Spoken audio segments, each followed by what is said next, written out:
Growing up in Toronto, there were really four things that I always put on my agenda, my summertime agenda. One, Ontario Place. Two, the island, Centre Island, not wards. Three, the CNE. And four, High Park. Hyde Park was a really cool place. They had a train that kind of went around the grounds. You could hop on, you could hop off. A lot of places to play, a lot of places to run, and a lot of nook and crannies to explore. I love to you know, take my mum or my aunt or my dad down these wild, wild ravines. My mum hated that. She was like, "No, no, let's stick to the you know the pavement." And I was, "No, no, no, let's go. We can see snakes." And then my mum was like, right out of there. She was like, "No, no, no, I'm out of here. No, if there is a snake in here, I'm gone." So I didn't get a chance to see any snakes in High Park. I would have liked to, but no, we turned right back with our picnic lunch. High Park was a really nice area. I enjoyed just you know taking the day, especially on a Saturday, you know during school days. But as I got older, I spent a lot more time just walking in High Park, down especially around Grenadier Pond. And I eventually I got into the history of High Park and the history of Toronto for that matter. It really came about quite naturally. I was really interested in how High Park evolved and how it came to be, you know, as property of John Howard. But it was just a great place to spend a day and to recoup and recharge your batteries. I think that's for many people. Hyde Park was a place to just relax in the heart of a city. So yeah, I'm really thankful that I had the chance to you know take in Hyde Park and get a love of nature. I really like going into you know ravine wooded areas. I'm not a camper. People have said that. You love to camp? No, I do not love to camp. I actually hate it. But I do like to spend as much time in nature as I possibly can. I just want to come home to you know a fully equipped you know apartment after. So that was my High Park. That was my High Park experience. I loved High Park, and I still do, and I get over there as much as I possibly can. When I think of Hyde Park, I think of two things. I think of chestnuts, and I think of skating. And it seems like I did plenty of that growing up in Toronto in the 1970s. I remember on weekends we would go over to Hyde Park, just south of the old Grenadier restaurant, and we would pick, or I would pick bags of chestnuts, bring them home, and then I would put them in the shape of like a house, right, and use them as furniture and play with chestnuts for hours. No video games then. That was pretty cool. The second thing was skating. Now, I'm a beach guy. I like the beach. I love going to the beach. So I don't know where that came from. But skating was something that we did a lot on weekends. My dad would take me skating over to the Hyde Park rink. And we would, you know, put our skates on and then skate for, you know, 15 minutes, 20 minutes until I kind of begged him, oh, take me in, get me some hot chocolate out of a machine. I don't know if a lot of people remember the old machines that would dispense hot chocolate into like Dixie cups. Yeah, that was always fun to get like a mouthful of hot chocolate when you're freezing. But yeah, then we'd go back to skating for maybe another 15, 20 minutes, and then finally I would call it a day and say, you know what, that's it. I want to go home and maybe play a game of chess. that was the weekend. One particular Christmas, I think it was probably 1975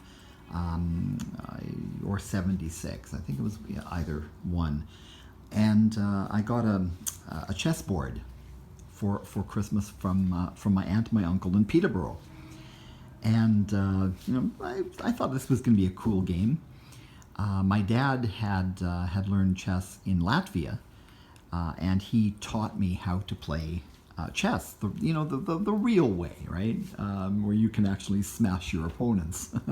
And I love to do that. I couldn't do that for a while, but I learned the game from my dad, and he was, a real patient teacher, and he would always give me the queen and sacrifice his queen for so that I could possibly win the game. Well, I didn't for several years, but one of my fondest memories, is going over to High Park, taking the chessboard, the pieces, and just kind of getting a bench, not far from the old chess house, which was on Bloor Street, just west of High Park, the main entrance on Bloor Street, and it's called the Chess House. And we would kind of sit there and we'd play, for hours.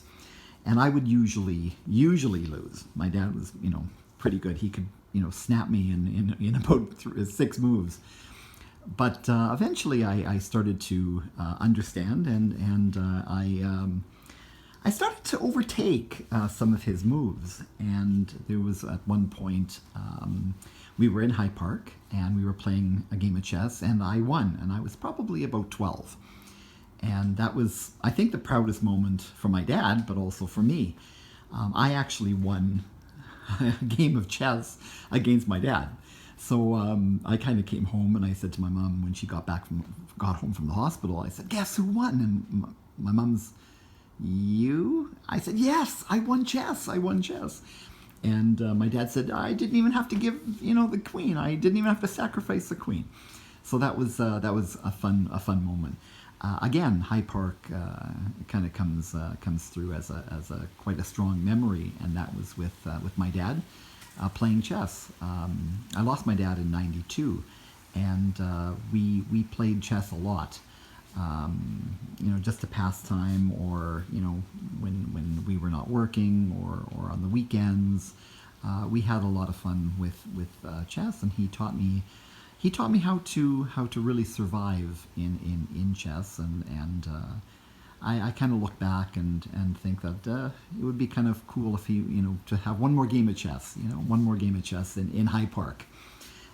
Unfortunately, very few people play chess with me, and that would be kind of cool to play a game of chess in High Park. I was probably about 19 or 20.